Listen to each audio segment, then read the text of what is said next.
Assalamualaikum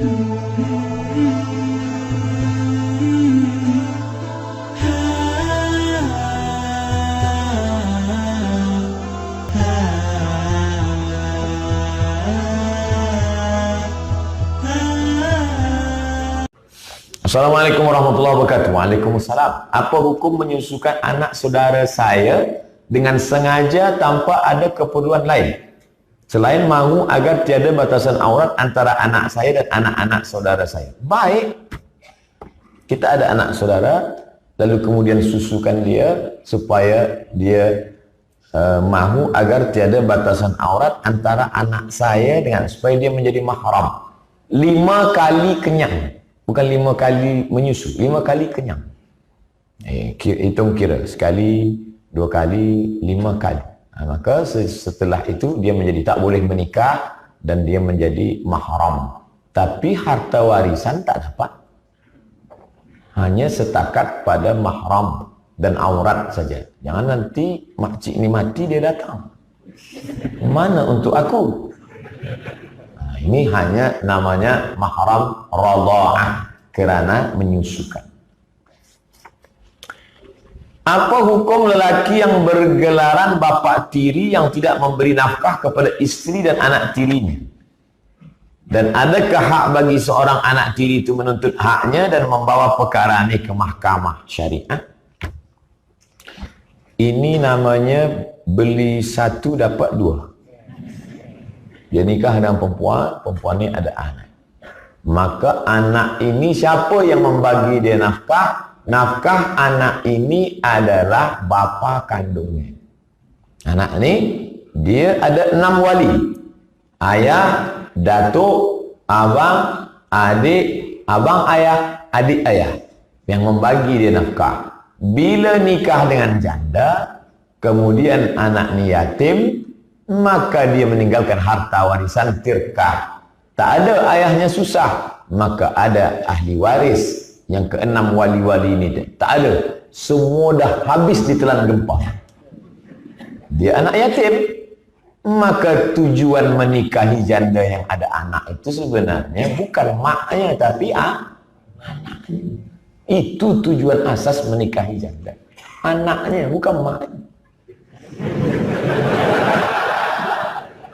Karena ayat tentang nikah itu tentang wa in khiftum alla ta'dilu.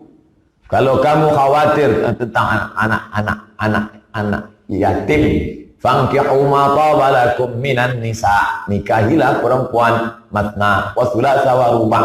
Ini cerita tentang anak yatim.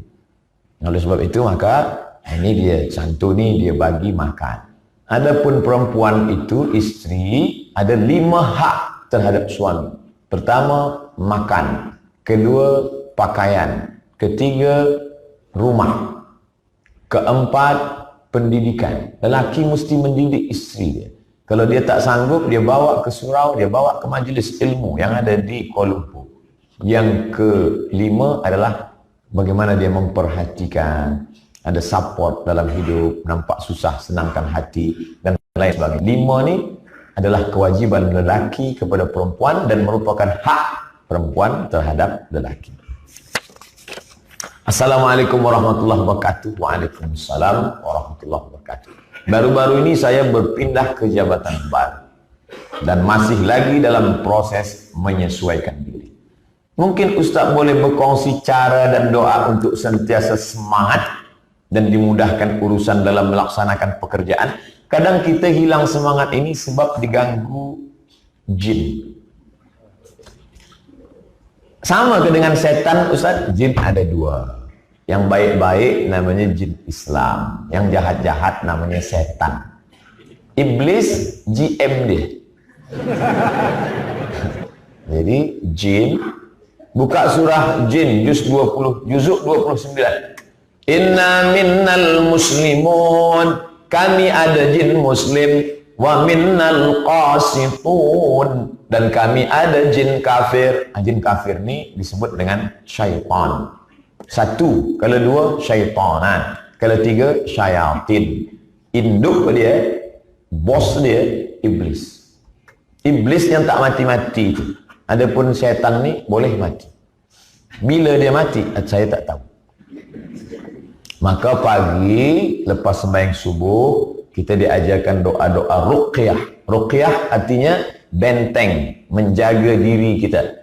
Qul huwallah 3 kali, Qul a'udzu falaq sekali, Qul a'udzu binnas sekali, Al-Fatihah sekali, ayat kursi sekali, hembus ke tapak tangan, sapu muka, kepala, badan.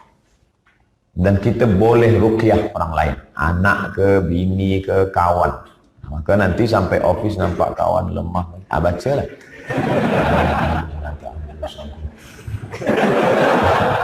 Apa awak ni? Aku tengok engkau macam kena syaitan. Mungkin ada jin mengganggu. Sebab kita tak tahu ni perkara-perkara gaib. Kemudian pula bila tidak, kita ni ada percaya zahir dan ada batin. Ini batin yang tak nampak. Yang zahir mungkin dia ada masalah kesihatan. Kita ada doktor, ada hospital, tanya. Pergi check up, tengok. Banyak jamaah yang tengok saya, Ustaz sakit ya? Tak, saya sihat. Ustaz letih ya? Tidak. Kenapa macam? Memang dari dulu macam itu. Tapi bila dah dekat dengan mikrofon ni, dia bangkit semua. Sehat. Doa-doa jamaah, apalagi jamaah dari Surau Al-Muhsinin Petronas yang mendoakan saya pagi, petang, siang, malam. AJK dia mendoa, ya Allah, sampailah Ustaz Somad kemari, ya Allah. Kita pun jadi sehat. Kadang kita ini sehat kerana doa orang lain. Orang lain pula sehat kerana doa kita. Saling mendoakan. Maka jangan lupa saling mendoakan. Minta doakan saya, doakan kita semua. Bangkitkan semangat. Kemudian kita mesti luruskan niat kita. Saya sebenarnya kerja ni untuk apa? Untuk makan. Kalau lagi hidup cuma untuk makan, apa beza kita dengan kucing? Kalau lagi hidup hanya untuk bekerja, apa beza kita dengan kambing kerbau? Sebab mereka juga bekerja. Beza kita dengan mereka adalah kita bekerja untuk li'i'la'i kalimatillah, menolong agama Allah. Maka setelah dapat gaji, dapat uang, bagilah untuk zakat.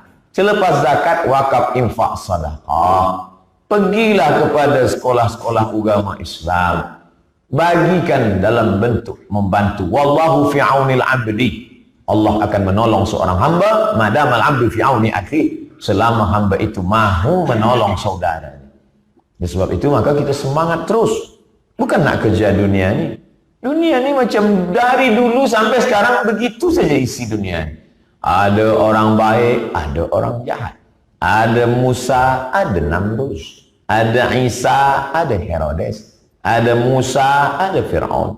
Ada Muhammad SAW, ada Abu Jahal, Abu Lahab. Bila kita nampak ada orang jahat, kita bagi tahu pada dia. Kawan, dunia ni dari dulu memang macam ni. Ada Musa, ada Fir'aun. Ada Isa, ada Namrus. Ada Muhammad SAW, ada Abu Lahab. Ada aku, ada engkau. Kau ni nak ke mana? Kita di sini bukan lama, kejap je. Lepas tu kita pun akan balik. Kawan-kawan saya yang sesama belajar ke Kaherah dulu. Saya cuba pejam mata, nak bayangkan. Abang Fulan dah meninggal. Abang Fulan dah pergi duluan. Abang Fulan dah tak ada. Padahal dulu beza hanya setahun, 2 tahun saja. Kita pun akan pergi juga. Mana yang akan kita bawa nanti? Kerja-kerja ini tak kita bawa. Tapi hasil daripada kerja ini yang kita pakai untuk akhirat. Ma'akal ta'asik, nak makan. Ma'akal ta'afnaita, yang kau makan busuk. Hasik nak beli pakaian shopping gitu gini. Wa malabista fa'ablaita, yang kau pakai lapuk. Wa matasaddaqta fa'amdaita, yang kau sedekahkan, itulah yang akan kau bawa untuk hari esok. Oleh sebab itu kita tetap semangat, bangkitkan semangat. Bukan nak kerja dunia, bangkitkan semangat sebagai bekal untuk akhirat. Nah, ini mesti kita luruskan niat mencari ridha Allah. Ilahi anta maksudi, engkau yang ku maksud, wa ridhaka matlubi, ridhamu lah yang ku cari ya Allah.